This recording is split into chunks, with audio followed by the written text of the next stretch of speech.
Bismillahirrahmanirrahim.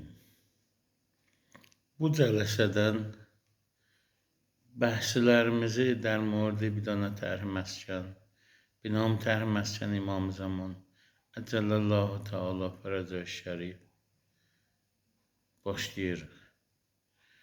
Bu طرح مسکن که من kitabını sizə oxuyacağım və bəzi توضیحات orada verəcəyəm. طرح شماره 1 از 1400 طرح روی جلد کتاب هدیه به مردم جهان، کاهش 40 برابری وسعت شهرها، بدون هزینه کرده دولتها، حصر بحران مسکن جهان، حداکثر 20 طبقه. یوسف گمگشته باز آید به کنعان، غم مخور. کلبه احزان شود روزی گلستان، غم مخور. هان مشو نومید چون واقف نیی از سر غیب، باشد اندر پرده بازی های پنهان، غم مخور. بیایید زمینه را برای ظهور آماده کنیم. این کتاب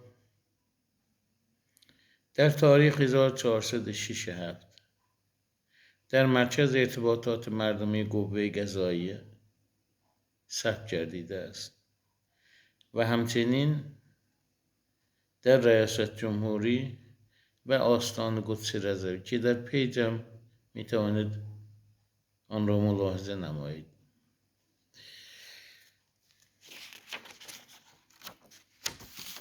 در صفحه اول این کتاب عکسی از خودم هست که آنم در پیجم وجود دارد و بعد وارد صحبت با مسئولان میشویم. سخنی با مسئولان. البته مقدمه کتاب را خواندن هدف نویسنده را میرساند. سخنی با مسئولان.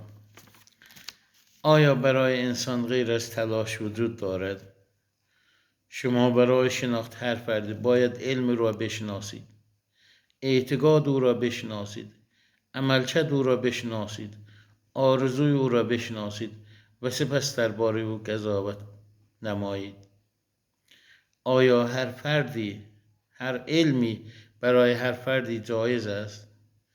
در جهانی که هر علمی یک تخصص است، کدام انسان میتواند در اکثر علمها صاحب نظر باشد؟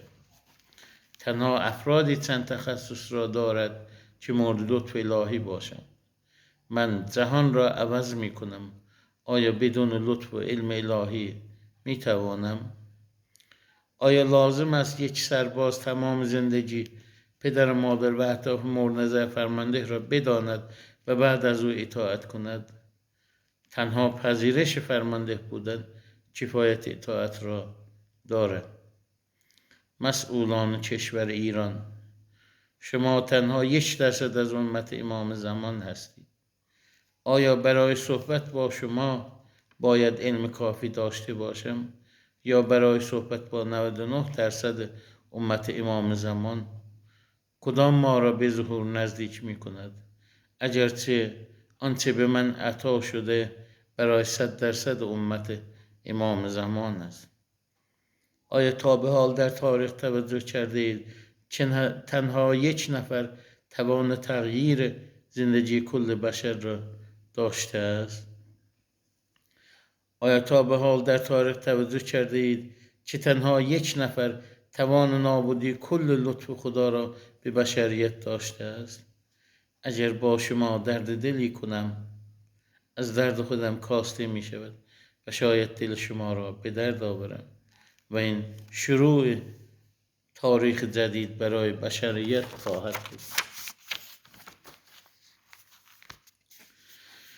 توجه کنید، خداوند ادیان بزرگی برای هدایت و بهبود زندگی بشر توسط پیامبران ترسیم کرده.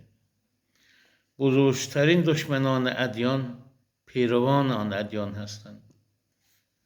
بزرگترین دوستان ادیان پیروان آن ادیان هستند. چگونه بین دوستان و دشمنان قضاوت کنیم؟ آیا ادیان به غیر از صلاح بشر و هدایت بشر به سمت تعالی ایجاد شده. ما بگی را دیگر نمیگویم، شاید خودتان آن را پیدا کردید. من این سطر را میگذرم، نمیخواهم آن را بگویم.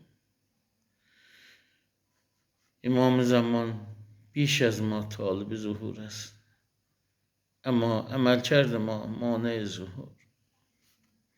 تاریخ همیشه قضاوتگر خوبی است. به نظر شما در مورد شما در 2 مورد همکاری با من و مانع من بودن چگونه قضاوت خواهند نمود؟ همراه با من بودن بشریت را به کجا میبرد و مخالفت با من به کجا میبرد؟ هر دو انتخاب پیش چشم شماست. حال کدام را انتخاب میکنید؟ من به عنوان مطرح کننده طرح حقی بر آن دارم. آیا کسی از شما هست تا از حق من در سازمان ملل دفاع کند؟ حقی چون را به یتیمان بی بضاعت‌ها وقف نمودم. جهان را تصور کنید که در آن همه مردم دارای بضاعت کافی زندگی است. به زودی فوج مردم سوالاتی از امام زمان و عدالت جهانی میپرسند. آیا کسی از شما هست که سوالات مردم را که به اسلام رو میکنند جوابگو باشد؟ من تنها در مورد وظیفه خودم پاسخگو هستم. سوالات دینی مردم را علما و روحانیون باید جوابگو باشد. خدا رحمت کند مرحوم بهشتی را که فرمود بهشت را به بها دهند، نه بهانه. آیا بهای بهشت را پرداخته اید یا دنبال بهانه خواهید گشت؟